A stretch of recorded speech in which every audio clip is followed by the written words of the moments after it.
If someone knocks on your door every night at exactly the same time, never answer. 3 months ago, I moved into a small rental house outside Cedar Creek, Montana. It was quiet, too quiet. The nearest neighbor lived almost half a mile away. That was exactly what I wanted. I worked from home as a freelance video editor, so isolation didn't bother me.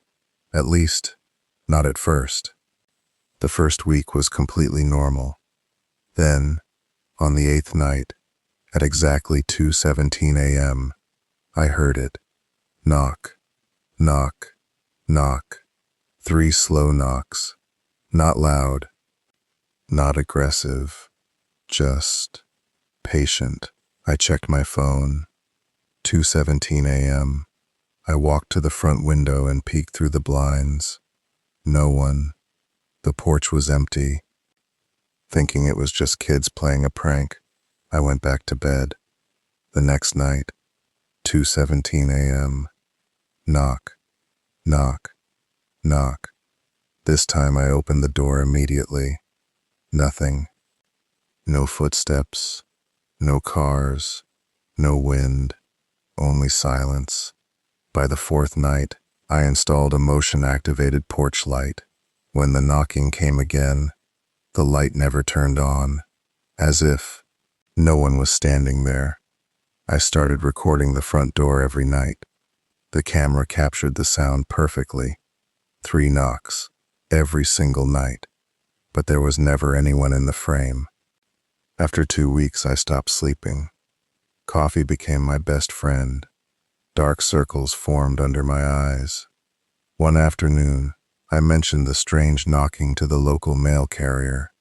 He froze. Then he quietly asked, "You've been opening the door, haven't you?" I laughed. "Yeah, why?" His face turned pale. "You should never do that."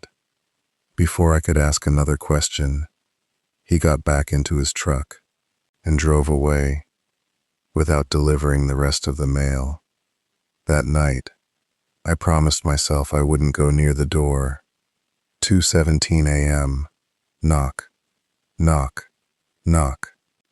I stayed on the couch. The knocking stopped. Then, something else happened. A man's voice from the other side of the door. Soft, calm, almost friendly. "I know you're awake." Every hair on my body stood up. I didn't move. "I'm cold." Silence. Then one final sentence. "Please let me in." I held my breath. The voice disappeared. For nearly a minute, everything was silent. Then, knock, knock, knock. This time, the sound came from my bedroom window. My bedroom was on the 2nd floor. There was no balcony, no ladder, nothing anyone could stand on. Slowly, I backed away from the window. My phone buzzed. A motion alert. The front door camera had detected movement. My hands were shaking as I opened the live feed. The porch was empty, but the microphone picked up breathing. Slow, heavy, right next to the camera. I switched to the backyard camera. Nothing. The driveway. Nothing. Then, I checked the side camera. A tall man stood beside my house. He wore a long black coat. His face was impossible to describe. Every time the camera tried to focus, it became blurry, as if it refused to capture him. He slowly turned his head and looked directly into the camera. The screen froze, then went black. A second later, every camera in the house disconnected. I grabbed the keys to my truck. I wasn't staying another minute. As I opened the garage door, my truck wouldn't start. The battery had been replaced just a week earlier. I tried again. Nothing. Then I heard it. 3 knocks. Not on the front door. Not on a window. From inside the garage. Knock, knock, Knock. I slowly turned around. The old storage closet in the corner was shaking. Someone, or something, was knocking from the inside. I stepped closer. Every instinct told me to run. Instead, I reached for the doorknob. Just before I touched it, my phone rang. Unknown number. I answered without thinking. A frightened old man's voice whispered, "Don't open it." I froze. Who is this? You've already let him onto your property. If you open that closet, he'll never leave. The call ended. The knocking stopped. For the rest of the night, I sat inside my truck, waiting for sunrise. When daylight finally came, the closet door was standing wide open. I knew I had locked it the night before. I didn't wait another second.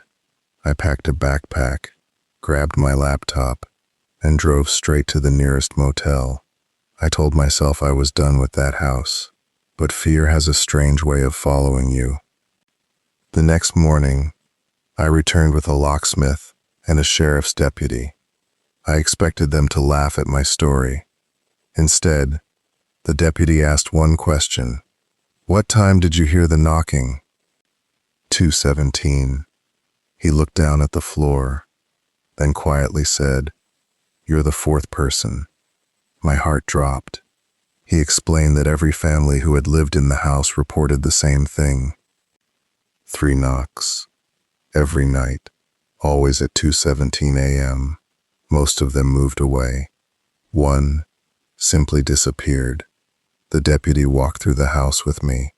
Nothing looked unusual until we reached the storage closet. He stopped. The air suddenly felt colder. The wooden floor beneath the closet sounded hollow. The locksmith removed the old boards. Underneath, there was another door. Rusted, heavy, hidden for decades. The deputy slowly pulled it open. A narrow staircase disappeared into complete darkness. The smell was unbearable. Rotting wood, wet soil, and something much worse. We walked down with flashlights. At the bottom, there was a tiny underground room, empty, except for one old wooden chair. Facing the wall, on the wall, hundreds of scratch marks, as if someone had tried to claw their way out. Then the deputy noticed something, a faded newspaper. The headline read, "Local man found locked beneath his own home." The article was dated October 1968. According to the report, the homeowner claimed someone knocked on his door every night. Neighbors thought he had lost his mind. Weeks later, he vanished. When police searched the property, they found him trapped beneath the house, still alive, barely breathing. He kept repeating the same sentence. He asked me to let him in. The room suddenly became silent, too silent. Even our footsteps stopped echoing. Then, from somewhere above us, knock, knock, knock, 3 slow knocks. The deputy's face turned pale. "Run." We sprinted up the stairs. The moment we reached the front door, it slammed shut behind us. The deputy never returned to that house. Neither did I. The county demolished the property 2 months later. Today, there's nothing left except an empty field. But every October, the people living nearby still report hearing 3 slow knocks coming from nowhere. So if someone knocks on your door tonight, at exactly 2:17 a.m., don't answer, because once you invite him inside, he never leaves.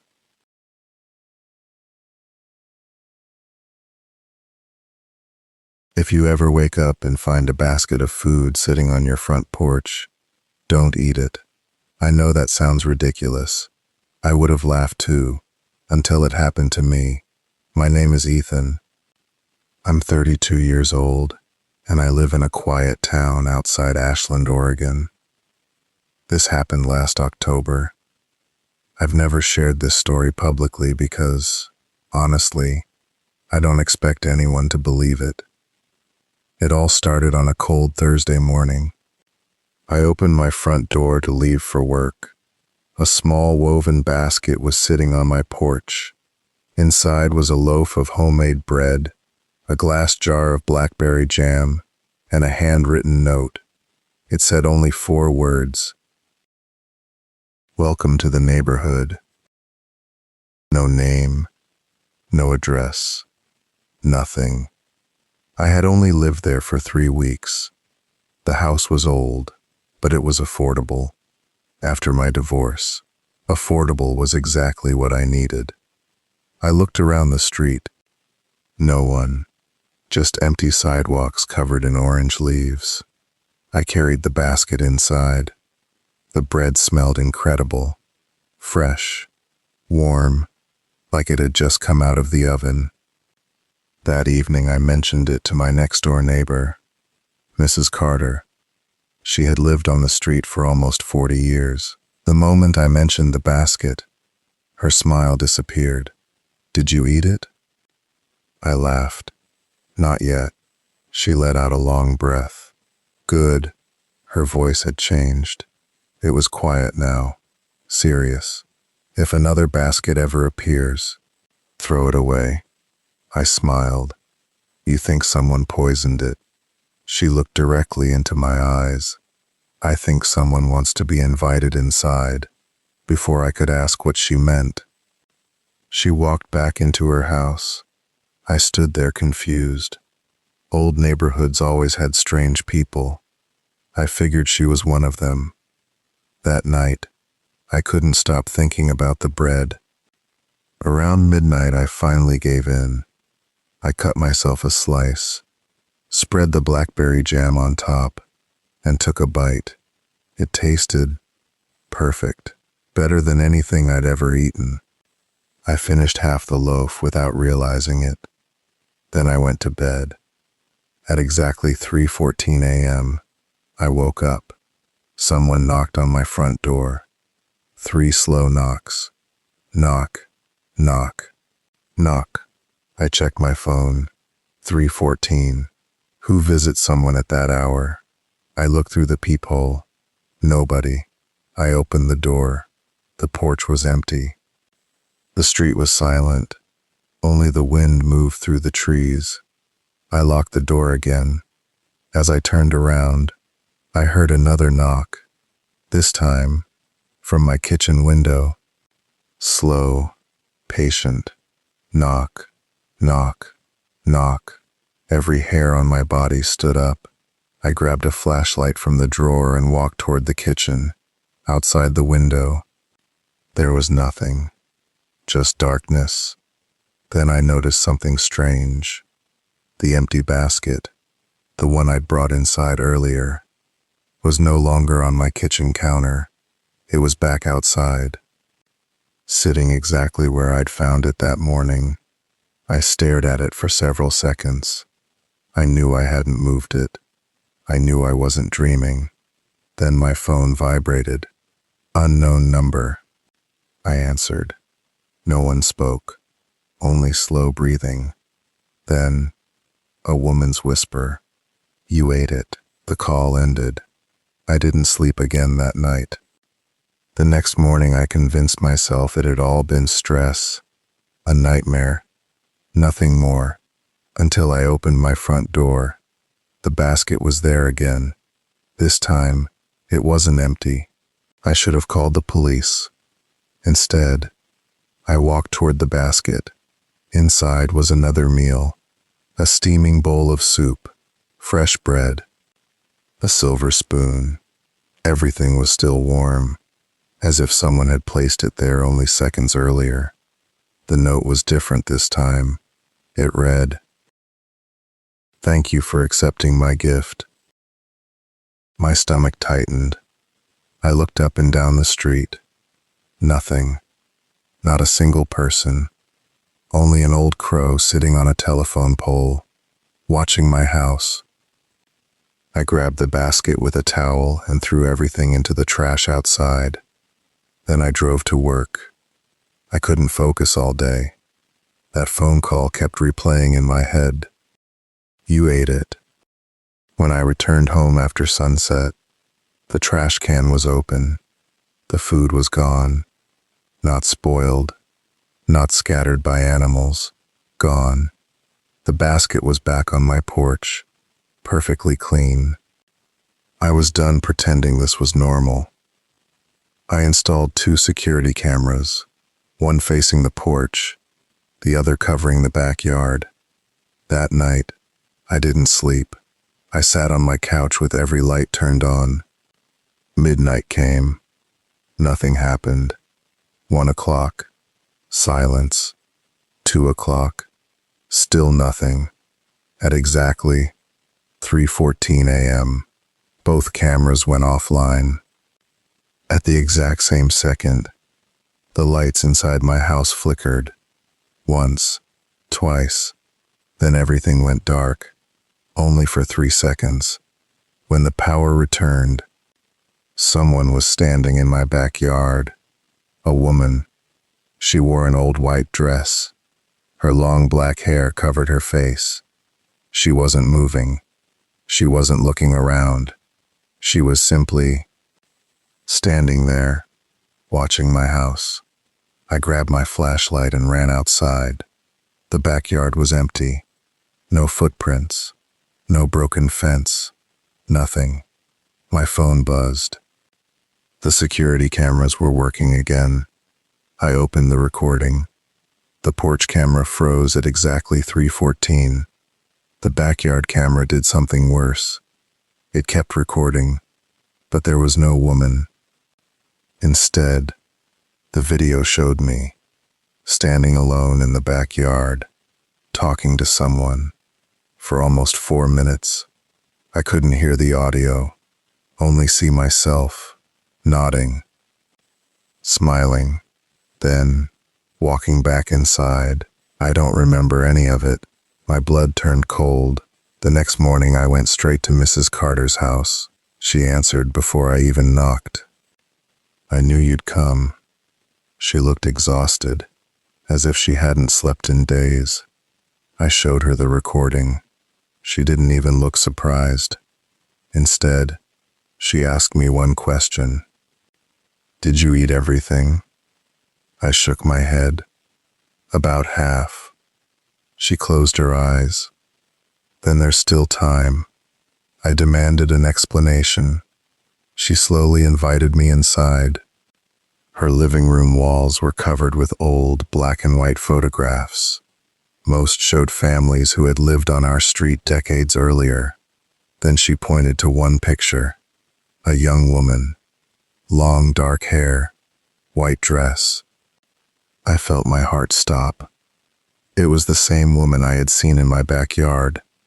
Mrs. Carter whispered. Her name was Eleanor. She died here in 1978. I stared at the photograph. How? Mrs. Carter hesitated. Then she answered. No one really knows. Some say she starved during a terrible winter. Others believe she poisoned herself after losing her family. She paused. But every October, she leaves food on someone's porch. I laughed nervously. You don't actually believe that? Mrs. Carter looked directly at me. I've buried 3 neighbors who accepted her invitation. Before I could speak, someone knocked on her front door. 3 slow knocks. Knock, knock, knock, knock, knock. Mrs. Carter's face turned white.